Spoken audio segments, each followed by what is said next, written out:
Di balik kilau peradaban manusia tersembunyi kisah-kisah kelam tentang kota-kota yang pernah berjaya, namun kini tinggal puing. 5 nama terukir dalam sejarah bukan karena kejayaannya, melainkan karena kehancurannya yang spektakuler. Kota-kota ini, yang konon dikutuk oleh Sang Pencipta, menjadi pengingat abadi akan batas antara kehendak manusia dan murka ilahi. Dari debu dan abu, kisah mereka berbisik, memperingatkan generasi mendatang tentang harga yang harus dibayar atas pembangkangan dan dosa. Mari kita telusuri jejak kota terkutuk ini, yang nasibnya telah diputuskan oleh tangan Tuhan sendiri. 1. Pompei. Pompei adalah sebuah kota kuno yang terletak di wilayah Campania, Italia. Kota ini memiliki sejarah panjang yang dimulai jauh sebelum kehancurannya secara tragis pada tahun 79 Masehi. Pompei telah berdiri sejak abad ke-7 sebelum Masehi oleh suku Ossi. Awalnya, Pompei merupakan sebuah pemukiman kecil yang kemudian berkembang menjadi kota pelabuhan penting di wilayah Napoli. Pompei pun berkembang menjadi kota yang besar pada masanya. Kota ini juga dikenal yang jauh lebih subur daripada tempat lain, karena Pompei terletak di kaki Gunung Vesuvius, sebuah gunung berapi purba yang merupakan satu-satunya gunung berapi aktif di Eropa. Para petani di kota ini banyak yang menanam anggur dan zaitun.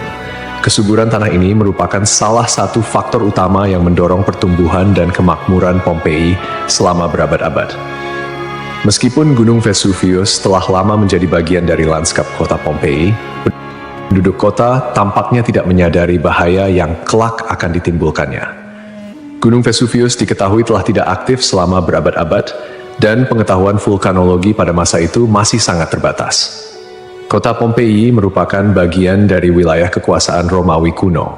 Banyak dari masyarakatnya merupakan keturunan Romawi, dan di seluruh wilayah Kekaisaran Romawi kuno, praktik prostitusi memang dilegalkan.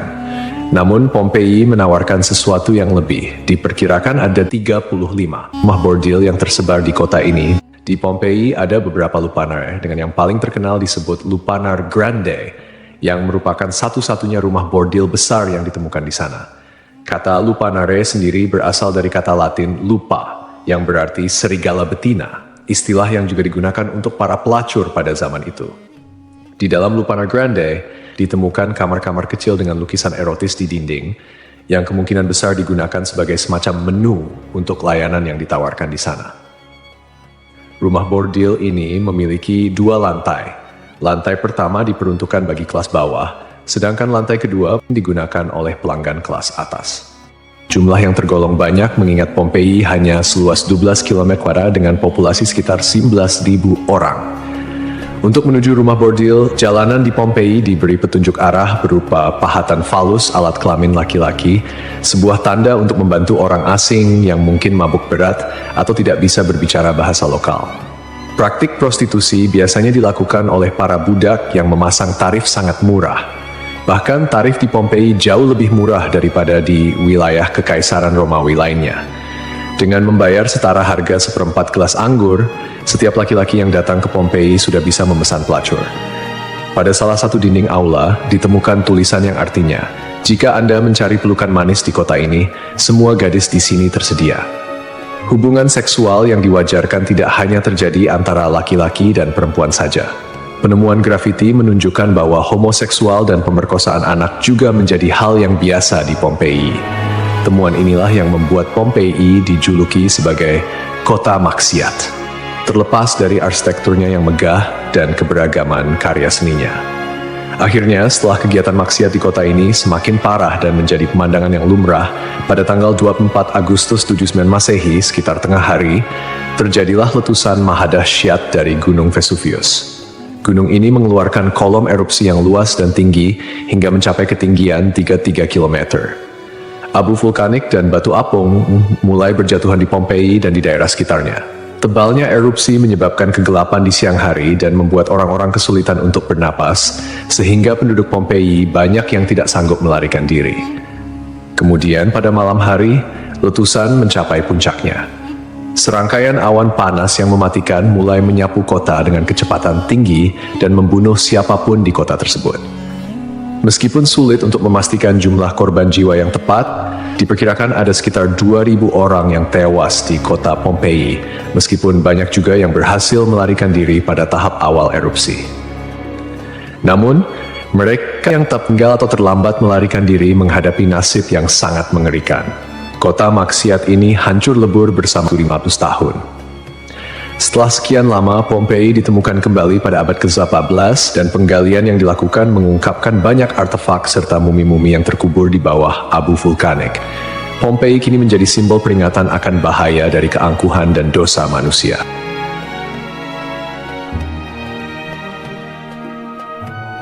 Kisah Desa Legetang. Pada suatu hari di Desa Legetang, warga melihat banyak binatang liar berkeliaran di sekitar jalan desa. Binatang-binatang ini, seperti monyet, kera, babi hutan, dan lainnya, bukan berasal dari daerah tersebut.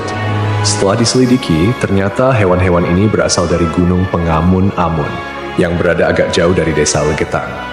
Kejadian ini membuat warga khawatir dan mereka bermusyawarah untuk menyikapinya. Mereka menyimpulkan bahwa turunnya hewan-hewan dari gunung adalah pertanda akan terjadinya musibah besar. Kepercayaan lokal yang menyatakan bahwa hewan bisa merasakan bencana sebelum terjadi mendorong warga Desa Legetang untuk bertindak cepat. Mereka memutuskan untuk kerja bakti membuat parit di lembah Gunung Pengamun-Amun sebagai upaya antisipasi bencana, khususnya longsor.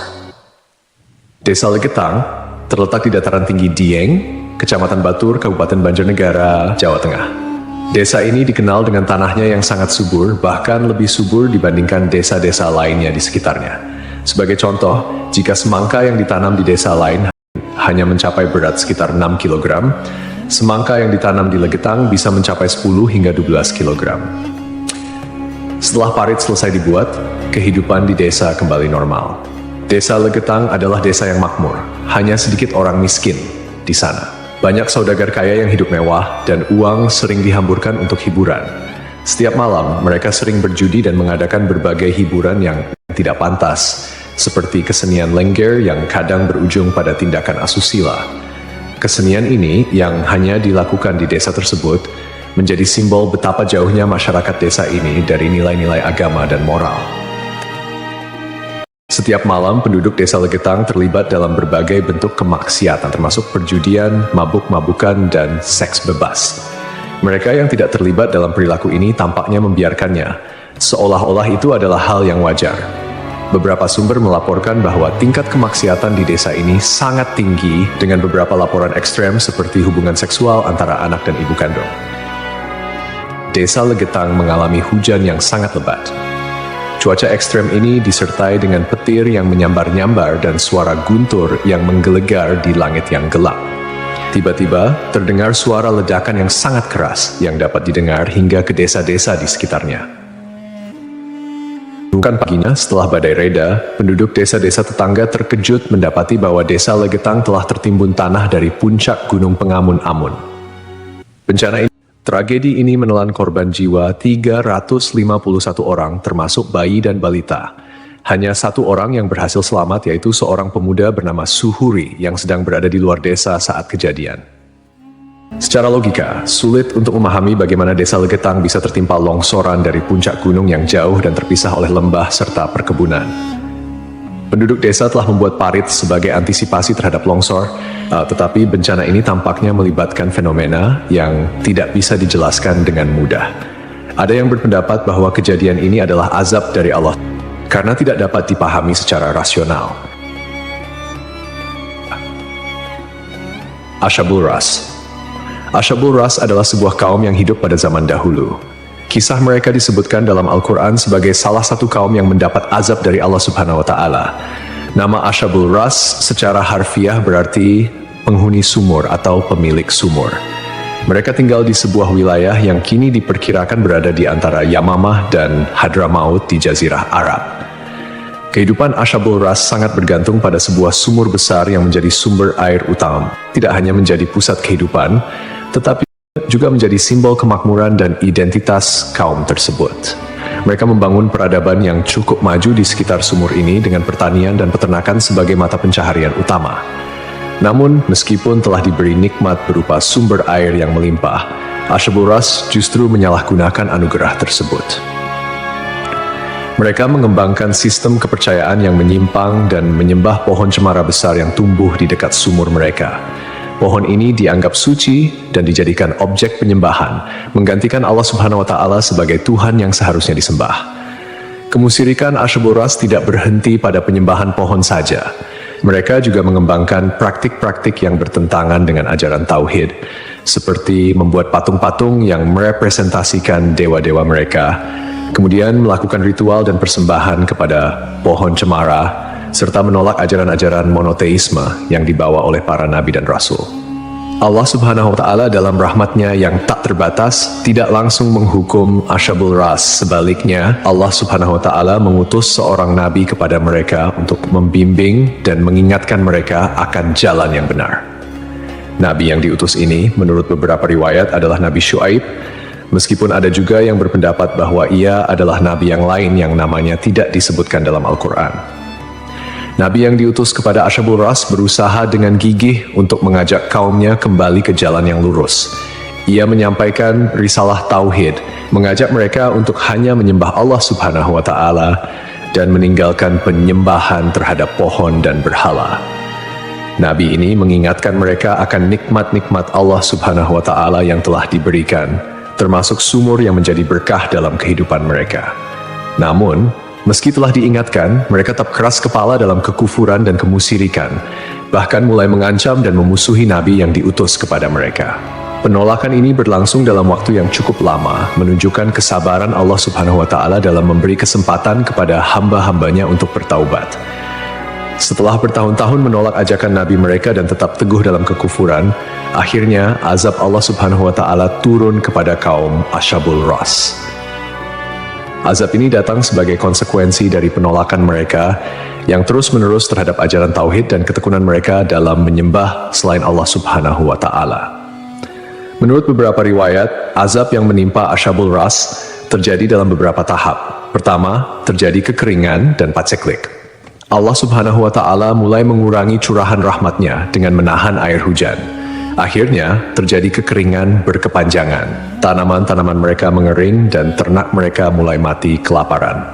Ini merupakan peringatan awal bagi Asyabul Ras, namun mereka tetap tidak mengindahkannya. Kemudian terjadi pencemaran sumur. Sumur yang menjadi sumber kehidupan mereka tiba-tiba tercemar. Airnya berubah warna, berbau busuk, dan tidak layak dikonsumsi. Hal ini menyebabkan krisis air yang parah di kalangan Asyabul Ras. Lalu datanglah gempa bumi. Sebuah gempa dahsyat mengguncang wilayah tempat tinggal Asyabul Ras. Gempa ini menghancurkan bangunan-bangunan dan infrastruktur yang telah mereka bangun selama bertahun-tahun. Akhirnya, mereka pun binasa, meninggalkan kisah yang menjadi peringatan bagi generasi-generasi setelahnya tentang konsekuensi dari menolak petunjuk ilahi dan hidup dalam kemusyrikan.